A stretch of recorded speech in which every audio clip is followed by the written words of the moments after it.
चलिए दोस्तों शुरू करते हैं salary and wages administration. Salary and wages जैसा कि नाम ही बताता है कि सैलरी और वेजेस जो होते हैं वो हर महीने हमारे एम्प्लॉयज़ को पे करना होता है और इसके लिए कुछ रूल्स एंड रेगुलेशंस होते हैं कि कितना पे करना है एम्प्लॉय को, कब पे करना है और कैसे पे करना है। तो इसके ही बारे में आज हम इस चैप्टर में डिस्कस करेंगे। तो सैलरी जो होती है वो पे होती है एक एग्जीक्यूटिव को या फिर एक ऑफिस में काम करने वाले को ऑन अ मंथली बेसिस।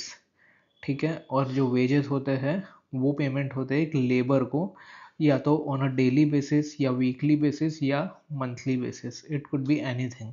तो चलिए शुरू करते हैं।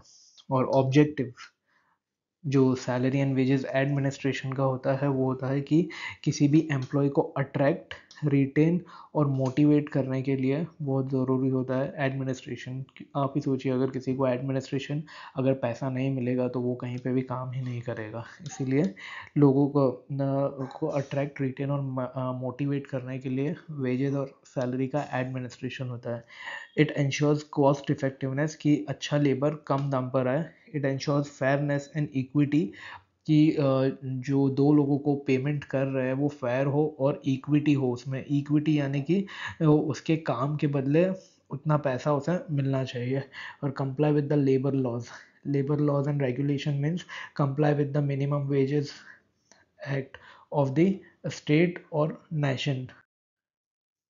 What are the components of the salary and wages. Components होता है कि बेसिक पे कितना होता है। स्पेशली ये जो इतने भी कंपोनेंट्स होते हैं वो गवर्नमेंट एम्प्लॉय के लिए ज़्यादा इंपॉर्टेंट होते हैं। जैसे कि सपोज़ किसी का अगर बेसिक पे 10,000 है तो उसको HRA मिलता है। HRA यानी कि house rent allowance. It could be 9%, 18%, 27 depending on the city in which he और she is working. Dearness allowance यानी महंगाई भत्ता, वो एक परसेंटेज होता है जो गवर्नमेंट कैलकुलेट करती है। सपोज 50% ऑफ द बेसिक अगर किसी को HRA या अलाउंस मिल रहा है तो 5,000 उसका अलाउंस हो जाएगा।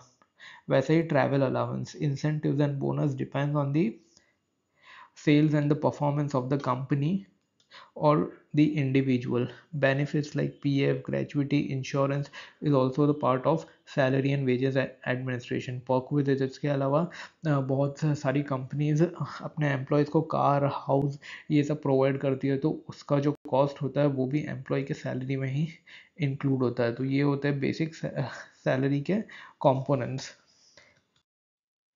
इसके बाद process of salary and wage administration. जो प्रोसेस होता है उसमें सबसे पहले आपको जॉब का एनालिसिस करना होता है कि उसका जॉब डिस्क्रिप्शन क्या होगा, जॉब स्पेसिफिकेशन क्या होगा। इसके बाद में जॉब इवैल्यूएशन करना होता है कि उस जॉब का वर्थ कितना है। उसके बाद डिपेंड होता है कि उस बंदे को या उस पोजीशन की सैलरी कितनी होगी। उसके बाद में मार्केट सर्वे की, मार्केट में सपोज एक चार्टर्ड अकाउंटेंट को हायर करने के लिए लोग अगर 50,000 दे रहे हैं तो कंपनी भी इससे ज़्यादा यूजुअली नहीं पे करती। और अगर इससे ज़्यादा पे करती है तो कंपनी को ज़्यादा अच्छे मोटिवेटेड एम्प्लॉय मिलते हैं और परफॉर्मर एम्प्लॉय मिलते हैं जो कंपनी के लिए यूजुअली काम करने के लिए हमेशा रेडी रहते हैं। सैलरी स्ट्रक्चर डिज़ाइन, ऑब्वियसली अगर किसी CA को 50,000 मिल रहा है तो MBA भी एक्सपेक्ट करेगा कि उसकी सैलरी उसके कंपैरिजन में होनी चाहिए। इसीलिए सैलरी स्ट्रक्चर डिज़ाइन ऐसा होता है कि जो एम्प्लॉय लोग ऊपर के लेवल पर काम कर रहे हैं उन्हें ज़्यादा सैलरी मिले और जो नीचे काम कर रहे हैं उनको उनका सैलरी कम हो। तो ये होता है सैलरी स्ट्रक्चर डिज़ाइन। इसके अलावा पॉलिसी फॉर्मुलेशन कि एक पॉलिसी फॉर्मुलेशन यानी कि जो सैलरी का कंपोनेंट होगा ओवरऑल प्रॉफिट में उसका कितना परसेंटेज होगा वो होता है policy formulation. Implementation of the salary and wage administration and ultimately monitoring and revision. Timely revision of the salary is very much necessary in order to ensure that the salary and the wages of the employee meet with the inflation meet with the inflation of the economy. इसके अलावा होता है methods of wages and salary, payment system, time rate. इसमें जो different methods होते हैं वो होता है एक time rate system. It depends on दी, अगर आप 9 to 5 काम कर रहे हैं तो आपको टाइमिंग के बेसिस के ऊपर पेमेंट होगा। अगर आपने 9 घंटे काम किया तो आपको 9 घंटे की सैलरी मिलेगी। इसके अलावा piece rate system depends on the output. अगर आपने एक यूनिट प्रोड्यूस किया है तो आपको सपोज 10 रुपये मिलेंगे। इसके हिसाब से अगर आपने 10 यूनिट प्रोड्यूस किए तो आपको 10 के हिसाब से 100 रुपये मिलेंगे। तो ये होता है पीस रेट सिस्टम।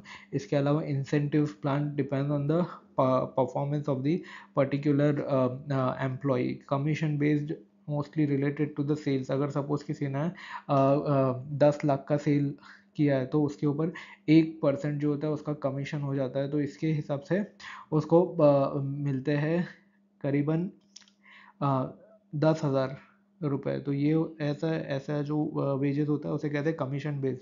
और अल्टीमेटली लास्ट में होता है कि प्रॉफिट शेयरिंग। जो भी कंपनी ने सपोज अगर 5 लाख का प्रॉफिट किया है तो उसमें कोई परसेंटेज होगा जो एम्प्लॉय को दे दिया जाएगा। तो ये सारे डिफरेंट मेथड्स होते हैं सैलरी और वेजेस के लिए। इसके अलावा वेजेस और सैलरी में क्या डिफरेंस होता है मैंने आपको पहले ही बता दिया कि वेजेस जो होता है वो एक लेबर को पे किया जाता है। It could be based on hours और days and it is a variable income, it is not a fixed income. जैसे फॉर एग्जांपल जो हमारे घर में अगर हमें कोई प्लम्बर का काम कराना है तो वो उसका हम डेली वेजेस पे उसे पेमेंट कर देते।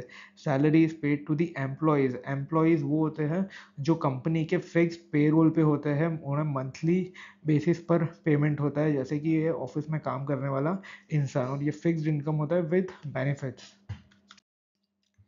एंड पढ़ते हैं what are the factors that are affecting the salary and wages.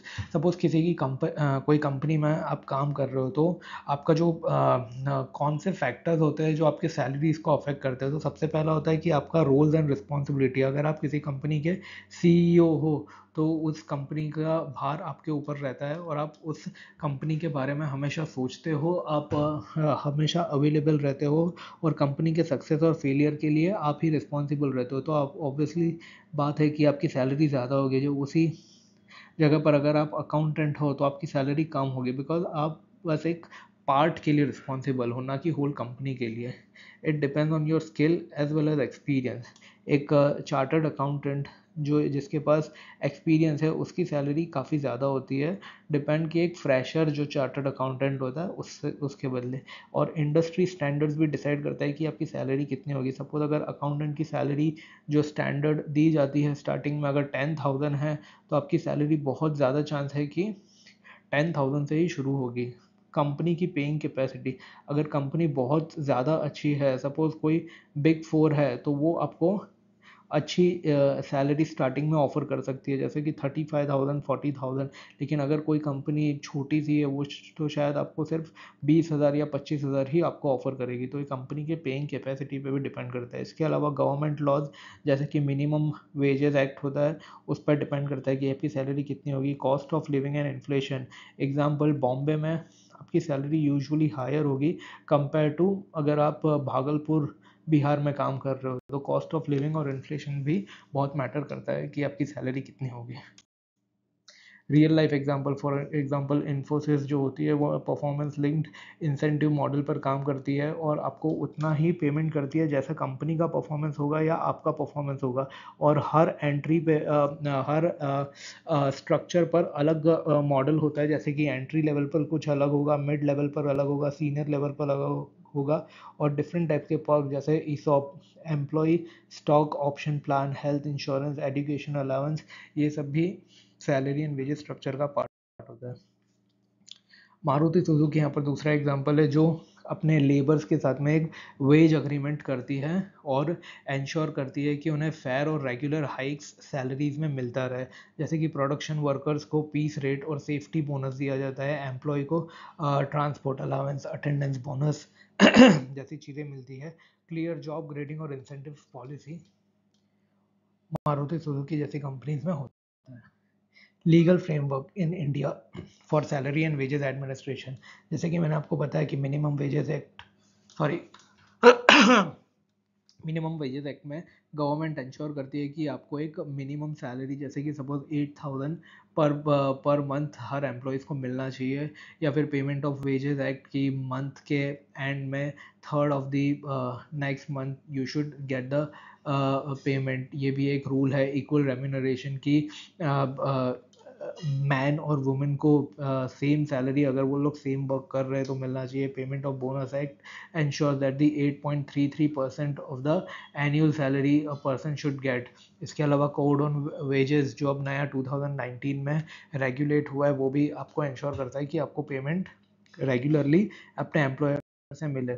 और at the end of the conclusion is that salary और वेजेस एडमिनिस्ट्रेशन जो होता है वो इंश्योर करता है कि एम्प्लॉय का सेटिस्फैक्शन, लीगल कंप्लायंस और ऑर्गेनाइजेशनल परफॉर्मेंस बना रहे हो और इससे कॉम्पिटिटिव एडवांटेज जॉब मार्केट में पैदा हो।